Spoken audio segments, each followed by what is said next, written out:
आप अपने चैनल सबका टॉपर को सब्सक्राइब कीजिए, नोटिफिकेशन पाने के लिए बेल आइकन को दबाइए, ऑल कीजिए, वीडियो को लाइक करना मत भूलिएगा। Welcome subscribers, today we are going to discuss dimensional analysis of chapter units and measurement in class 11th physics.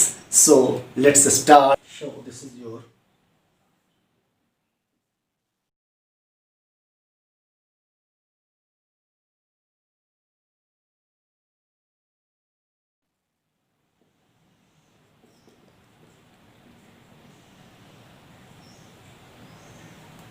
Dimensional analysis.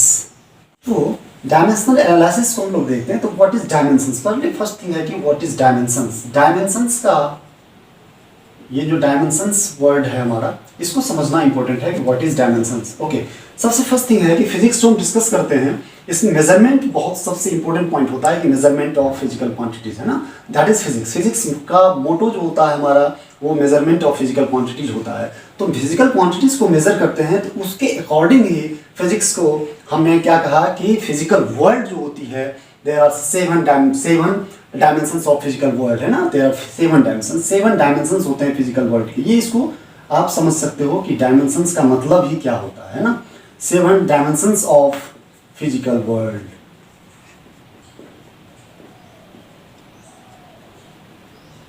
Seven dimensions of physical worlds. अब जो ये 7 डायमेंशंस ऑफ फिजिकल वर्ल्ड कहा जाता है, तो डायमेंशंस से actually हम लोग पावर्स की बात करते हैं। अभी तक जो हमने डायमेंशंस के बारे में सीखा है वो क्या सीखा है, 3D तक। हम लोग 3D तक स्टडी किए हुए ना, हम लोग समझते हैं कि 3D हमारा स्पेस जो है सो 3D में लोकेट होता है। तो 3D में लोकेट होने का मतलब क्या हुआ, जब आप किसी ऑब्जेक्ट का वॉल्यूम निकालते हो तो क्या होता है, लेंथ ब्रेड्थ इनटू डेप्थ या हाइट। तो लेंथ ब्रेड्थ इनटू डेप्थ या हाइट जो होती है, तो सभी को अगर हम लेंथ में कन्वर्ट करते हैं कि L to the power cube में ये कन्वर्ट होता है। ये हमारा दिस इज इंपॉर्टेंट पॉइंट। तो ये 7, अब ये 3D को 3 पार्ट्स में यहाँ पर ये 3 प्रोडक्ट में आता है 3 times, length breadth and depth. Okay, तो यहाँ 3 डायमेंशंस की बात होती है। अब ये कहा जाता है कि फिजिकल वर्ल्ड है ना, this is your physical world. Physical world has 7 dimensions, this is important point. अब 7 डायमेंशंस जो हुआ, दैट मीन्स 7 पिलर्स है ना, देयर आर 7 पिलर्स है ना, 7 पिलर। अब 7 पिलर्स, ये इसका मतलब हुआ अगर फिजिकल वर्ल्ड को आप ये समझो तो वो जिस पिलर पे खड़ा है, those pillars are 7 fundamental quantities. This is important point. और फंडामेंटल क्वांटिटीज है ना, ये 7, ये जो 7 डायमेंशंस होते हैं, ये जो फंडामेंटल क्वांटिटीज होते हैं है ना, ये fundamental, this is your fundamental quantities. तो सबसे फर्स्ट थिंग आप क्या समझा, आपको ये समझना है कि डायमेंशनल एनालिसिस हम लोग देखने जा रहे हैं। बट डायमेंशनल एनालिसिस का मतलब क्या होता है, क्यों इतना इंपॉर्टेंट है डायमेंशनल एनालिसिस। चैप्टर आपका यूनिट्स मेजरमेंट है, डायमेंशनल एनालिसिस में देख रहे हैं, और हम ये भी जान रहे हैं कि फिजिकल वर्ल्ड है 7 डायमेंशंस। तो 7 डायमेंशंस में क्या है, 7 फिजिकल। यहाँ पर फंडामेंटल क्वांटिटीज कितने होते हैं है ना, you all know this thing, 7 fundamental quantities होते हैं 7। This is 7। So this is the कमाल ऑफ 7, ये 7 की कमाल होती है ना, this is the dimensional analysis. और इसका अब इंपॉर्टेंट पॉइंट क्या होती है कि फिजिकल क्वांटिटीज आप सबसे important, physics based on physical quantity है ना। फिजिक्स जो है हमारा वो क्या होता है, फिजिकल क्वांटिटीज है ना, फिजिकल क्वांटिटीज के मेजरमेंट पे डिपेंड करता है physics. This is your physics motto, और फिजिक्स योर फिजिकल क्वांटिटीज के मेजरमेंट पर डिपेंड करता है। ओके, अब हम इंपॉर्टेंट पॉइंट ये है कि अगर ये 7 फंडामेंटल क्वांटिटीज का पिलर्स हो गए हमारे है ना, फिजिकल वर्ल्ड के, फिजिक्स के, तो इसमें हम क्या समझने की कोशिश करेंगे कि इसकी जरूरत क्यों पड़ी, क्यों, what is the meaning, what is the purpose for studying this dimensional analysis, क्या पर्पस है ना। तो पर्पस अगर आप समझ जाओगे तो इस चैप्टर का पूरा कंक्लूजन, पूरा जो थीम है वो आपके दिमाग में क्लियर हो जाएगा। तो पर्पस यही है कि जब हम फिजिकल क्वांटिटीज का मेजरमेंट करेंगे, जब फिजिकल क्वांटिटीज को हम मेजरमेंट देते हैं, मेजरमेंट करते हैं, तो मेजरमेंट के लिए क्या किया जाता है, क्वांटिटीज को लिखा जाता है। और क्वांटिटीज का मेजरमेंट हम कैसे करते हैं, ये प्रीवियस चैप्टर में हम लोग डिस्कस कर रखे हैं, प्रीवियस टॉपिक में डिस्कस कर रखे हैं कि कोई फिजिकल क्वांटिटी का मेजरमेंट जो होता है, Q इक्वल टू, अगर आपके पास फिजिकल क्वांटिटी Q है, that will be equal to n times U। And what is n and what is U, this is the main theme. n and U। n क्या होता है, ये physical quantity को Q से represent करते हैं, N हमारा क्या होता है, न्यूमेरिकल वैल्यू होता है उस क्वांटिटी का, और यू जो होता है वो हमारा यूनिट्स के बारे में होती है, you units, you this is the important point. अब यू जो यूनिट्स होता है, आप अगर कोई आप सपोज करो घर में ग्रोसरी लाते हो, कोई चीज़ लाते हो तो उसको मेजरमेंट करके लाते हो, कितना मेजरमेंट होता है, कितना केजी होता है, मिल्क लाते हो कितने लीटर्स होते हैं, ओके। तो अगर आपके पास केजी का नॉलेज नहीं होगा, लीटर्स का नॉलेज नहीं होगा, then how can you measure that quantity?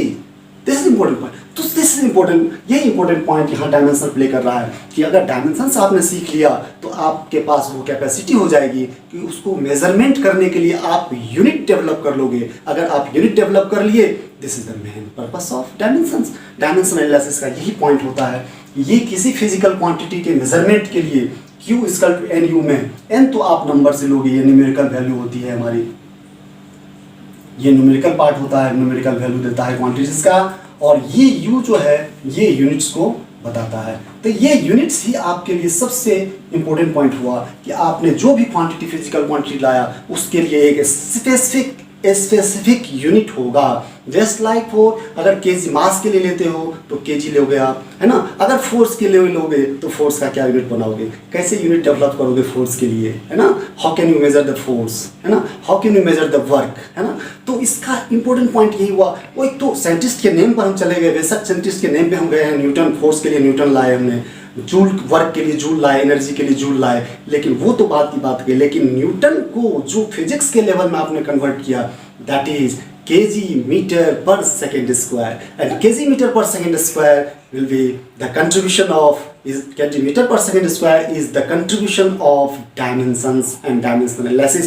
So this very important point कि dimension analysis को हम क्या रूप में देखना चाहते हैं, this is your dimension analysis। तो यहाँ पर यूनिट्स को आप समझना इंपॉर्टेंट पॉइंट हो गया कि यूनिट्स कैसे निकालते हैं। अब इंपॉर्टेंट पॉइंट ये हुआ कि डायमेंशंस जो होती है, हमने कहा कि डायमेंशंस का मतलब ये यहाँ पर भी जो बात हो रही है, डायमेंशंस मीन्स सिंपल पावर्स, है ना। इसको हम लोग पावर्स कहते हैं, है ना, ये पावर्स होते हैं, और इसको एक्सपोनेंट बोलते हैं हम लोग, क्या बोलते हैं, एक्सपोनेंट, पावर्स और एक्सपोनेंट्स, ओके। तो डायमेंशन समझने के लिए पावर्स और एक्सपोनेंट की बात होती है, लेकिन किसकी पावर, किसका एक्सपोनेंट, कितना पावर, कितना एक्सपोनेंट, है ना। This is most important thing. So इसको जस्ट आप एक बार कॉपी कर लो, स्क्रीनशॉट ले लो, और फिर हम इसको रख करके आगे की ओर फोर्स। तो यहाँ पर हम लोग देखते हैं the powers to which the fundamental quantities are raised to express the derived quantity are called known as dimensions of physical quantity. Important point अब यहाँ पर समझना है आपको कि पावर्स जो होते हैं, ये पावर्स ही हमारे डायमेंशंस होते हैं। किसकी पावर, जो डिराइव्ड क्वांटिटी होता है, यू और नो दिस वेरी वेल कि जो फंडामेंटल क्वांटिटीज हैं ओनली 7 है हमारे, ओके। और डिराइव्ड क्वांटिटी कितने हैं, बहुत सारे, जितने आप फिजिकल क्वांटिटी देखते हो एक्सेप्ट दो 7 क्वांटिटीज, है ना, all are the derived quantities. तो इसका मतलब ये हुआ कि डिराइव्ड क्वांटिटी को फंडामेंटल क्वांटिटी से रिलेट करके हम लोग देखते हैं। और फंडामेंटल क्वांटिटीज का क्या है कि उसका जितना टाइम्स आप अरेंज करके आप डिराइव्ड क्वांटिटी को निकालते हो, तो that is your product function. Function किस टाइप का होता है, प्रोडक्ट फंक्शन होती है ना, कि एक क्वांटिटी फिजिकल क्वांटिटी जितने फिजिकल क्वांटिटी पे डिपेंड करता है। अब क्या इंपॉर्टेंट पॉइंट कि डायमेंशंस को बताने के लिए, ये तो आज समझ में आ गई होगी कि पावर्स जो होते हैं फंडामेंटल क्वांटिटीज के पावर्स को रेज करते हैं, हम लोग फंडामेंटल क्वांटिटीज के पावर्स को बढ़ाते हैं। और फंडामेंटल क्वांटिटीज क्या है, मास, लेंथ, टाइम, है ना, luminous intensity, thermodynamic temperature, amount of substance mole है ना, ये 7 जो है हमारे, है ना, उसका हम सबसे इंपॉर्टेंट पॉइंट कि उसी 7 को हम यूज़ करके जो भी हमारा डायरेक्ट क्वांटिटीज होते हैं, है ना, करंट, इलेक्ट्रिक करंट के लिए एम्पियर लेते हैं हम लोग, जो भी हमारे पास क्वांटिटी आते हैं उनको हम डेवलप करते हैं, उसका यूनिट बनाते हैं बाय द हेल्प ऑफ। तो सपोज फॉर एग्जांपल अब यहाँ पर हम डायमेंशनल फार्मूला की बात करते हैं, डायमेंशनल इक्वेशन की बात करते हैं। तो ये एक इंपॉर्टेंट पॉइंट हुआ कि डायमेंशनल फार्मूला का मतलब क्या, सपोज करो आपको फोर्स निकालना है, तो ये फोर्स जो होती है आपकी, है ना, इस फोर्स को आप लिखते हो कि डायमेंशनल फार्मूला इस तरह से हम लोग लिखते हैं। फोर्स का जो भी डायमेंशंस आएगा फार्मूला इसमें आएगा, जैसे कि MLT-2 आता है, ये this is important point, MLT-2 ये आता है हमारा फोर्स का डायमेंशनल फार्मूला। ये फार्मूला हुआ। अगर इक्वेशन की बात होती है तो ये जो फोर्स लिखा जाता है, इस फोर्स को हम भी स्क्वायर ब्रैकेट में डालते हैं, इसको भी स्क्वायर ब्रैकेट में डालते हैं, और राइट हैंड साइड को भी हम लोग विथ डायमेंशन, यही डायमेंशन को हम लोग एक्सप्रेस करते हैं लाइक दिस। तो डायमेंशनल फार्मूला इक्वेशन से ये मतलब होती है कि हम फोर्स के मैग्नीट्यूड को नहीं देखना चाहते, फोर्स के डायमेंशंस को ऑब्जर्व करना चाहते हैं। This is simply the meaning of this square bracket for both sides. इसमें एक साइड स्क्वायर ब्रैकेट है, इसमें दोनों साइड स्क्वायर ब्रैकेट होता है। So this is your dimensional equation. अब इंपॉर्टेंट पॉइंट ये है कि आप सपोज करो कि आपके पास फोर्स का जो है डायमेंशन देखना है, फोर्स की डायमेंशन निकालनी है आपको, तो कैसे ऑब्जर्व करो? हमने क्या कहा कि जो फोर्स की डायमेंशन अगर देखना होगा तो उसकी यूनिट को खोजने की कोशिश करेंगे, उसका यूनिट कैसे बनाएंगे हम, है ना। तो आपके पास फार्मूला जो होते हैं हमारे पास, फोर्स इक्वल टू क्या होता है, force is equal to mass into acceleration होती है ना। ये हमारा फंडामेंटल एक्सेलरेशन ले लो आप पूरा, है ना, फोर्स मास इनटू एक्सेलरेशन होता है। तो इसमें हम देखते हैं कि अब डायमेंशन का कंसेप्ट आप लगाओगे, क्या होता है डायमेंशन, कैसे बढ़ते हैं इसमें आगे हम, है ना, ये सीखने की जरूरत होती है। तो मास तो ऑलरेडी आपका फंडामेंटल क्वांटिटीज में है, this is important point. Acceleration को भी आपको फंडामेंटल तक लेके जाना है ना। तो फंडामेंटल तक लेके कैसे जाओगे आप? वहां तक जाने के लिए आप क्या प्रोसेस अडॉप्ट करोगे? यहाँ देखो आप, यहाँ पर ये मास हो गई, ओके, और एक्सेलरेशन क्या लिखते हैं, वेलोसिटी अपॉन टाइम। एक्सेलरेशन को लिखते हैं हम वेलोसिटी अपॉन, यानी that is change in velocity with respect to time. तो मास वेलोसिटी टाइम हो गया। अब यहाँ पर क्या हुआ, वेलोसिटी भी हमारे फंडामेंटल में नहीं आया, टाइम फंडामेंटल आ गया, लेकिन वेलोसिटी अभी भी फंडामेंटल में नहीं आया है। तो स्टिल एक प्रोसेस हम आगे बढ़ेंगे, मास इंटू इस, यहाँ पर वेलोसिटी को क्या लिखते हैं, लेंथ या डिस्टेंस अपॉन टाइम। तो यहाँ पर फंडामेंटल क्वांटिटी लेंथ में आ गए हम, लेंथ अपॉन टाइम हो गया हमारा वेलोसिटी, ये हो गई ऊपर की बात। और फिर यहाँ पर क्या हो गया, 1 अपॉन टाइम, ये टाइम फिर से हम 1 अपॉन टाइम में लिख देंगे। अब क्या कंसेप्ट है यहाँ पर कि मास हो गया, लेंथ हो गया, टाइम टू नीचे में हो गया। अब देखो, अब सभी फंडामेंटल क्वांटिटीज आ गए, मास आ गए हमारे, लेंथ आ गए, टाइम आ गए, okay, this is always right, है ना। अब यहाँ पर हम देखो मास के लिए मास के लिए सिंबल क्या लेते हैं, मास के लिए आप पहले इसको अरेंज कर लो आप कि ये मास हो गया, ये मास हो गई, ये लेंथ हो गई, और इनटू टाइम नीचे में है 1 टाइम 2 का टाइम का स्क्वायर, ये टाइम का स्क्वायर, ओके। अब हम सबको अरेंज कर देंगे यहाँ पर। m इसका मतलब क्या होगा, ये मास के लिए m ले लेंगे, लेंथ के लिए l हो गया, है ना, और टाइम के लिए t। मतलब पर्पस क्या हुआ हमारा, हमने चला फोर्स को ढूंढने, है ना, फोर्स को हम ढूंढने गए, डायमेंशंस का, फोर्स का डायमेंशंस क्या होगा। तो फोर्स के लिए क्या, डायमेंशंस का पर्पस क्या होता है कि यूनिट को पकड़ना होता है, यूनिट निकालने की जरूरत होती है। तो फोर्स का यूनिट क्या हो गया, अब यहाँ पर यूनिट से अगर ऑब्जर्व करेंगे हम तो यूनिट मास का हो जाए kg, है ना, फोर्स का यूनिट देखो kg हो गया यहाँ पर, लेंथ का हो गया मीटर, और टाइम t सेकंड, है ना, मीटर सेकंड, सेकंड माइनस 2, ये इसका यूनिट हो गया। अब यूनिट अगर हम जान गए तो इसके आधार पे यहाँ से यूनिट से हम समझ गए, और यही यूनिट जो है हमको, इसको जस्ट ये डेराइव्ड यूनिट निकला फोर्स का, है ना। और इसको अगर हम फंडामेंटल यूनिट्स में लेके चले जाएंगे तो उसका ये हो गया, फंडामेंटल यूनिट्स में ये हो गए हमारे kg, और ये जो आते हैं हमारे पास, बस यहाँ पर आप डायमेंशंस लिख दोगे। मास के लिए m लो आप, कैपिटल M लिखते हैं, लेंथ के लिए l ले लेंगे हम, और टाइम के लिए t -2 ऊपर जाएगा तो -2 आ जाएगा, यहाँ पर -2। अब इसको स्क्वायर ब्रैकेट में ले लिए, तो this is all about your force का डायमेंशन निकल गया। दिस इंपॉर्टेंट पॉइंट, यहाँ से फोर्स का डायमेंशन हमने यहाँ पर सपोज ले लिया, ये डायमेंशन इक्वेशन, और ये आगे बात हमारी। अब इंपॉर्टेंट पॉइंट हुआ कि डायमेंशन का, इसका मतलब ये हुआ कि कंसेप्ट आप समझ गए कि डायमेंशन फार्मूला कैसे निकालते हैं हम, है ना। अब इंपॉर्टेंट पॉइंट कि इसका एप्लीकेशन कहाँ कहाँ करेंगे, और फिर उसको लिमिटेशंस क्या है, दैट इज ऑल अबाउट, है ना। इसके बाद हम तुरंत उसको फिर डाल दें। एक चीज में और समझने की चीज है कि मतलब यहाँ पर m पावर जो डायमेंशंस होते हैं, यहाँ पर पावर्स हमने लिखा है, इसका मतलब क्या हुआ, फंडामेंटल क्वांटिटी। यहाँ पर इसमें हम लिखेंगे force has dimension, force has dimension 1 in mass, okay, and also dimension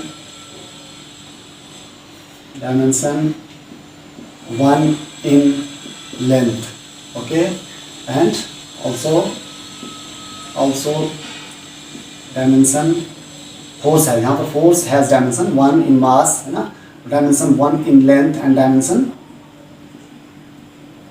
-2 in time। तो ये आपको डायमेंशन में समझने की जरूरत है। और इसके बाद यहाँ पर हम लोग 4 टाइप्स ऑफ क्वांटिटीज को डिस्कस कर रहे हैं, जो डायमेंशनल कांस्टेंट्स होते हैं, dimension less constant, dimensional variables and dimension less variables. इसमें सबसे इंपॉर्टेंट जो हमारा कंसर्न टॉपिक है वो ये है अब आपका डायमेंशनल वेरिएबल्स, है ना। जो हमको डायमेंशन में, वेरिएबल्स का मतलब क्या हुआ, उसका वैल्यू चेंज हो सकता है, वो वैल्यू हमारा बदल सकता है। जैसे डायमेंशन वेरिएबल्स यहाँ है, वेरिएबल्स यहाँ है, इधर ही आपका डायमेंशनलेस कांस्टेंट्स है, इधर आपका डायमेंशनल कांस्टेंट्स है। ओके, अब डायमेंशनल कांस्टेंट्स क्या आता है, जो वेलोसिटी ऑफ लाइट जैसे सी होती है उसका कांस्टेंट, उसका वैल्यू फिक्स्ड होता है ना, कांस्टेंट हुआ, इसलिए प्लैंक्स कांस्टेंट हुआ, इसका वैल्यू फिक्स्ड होती है।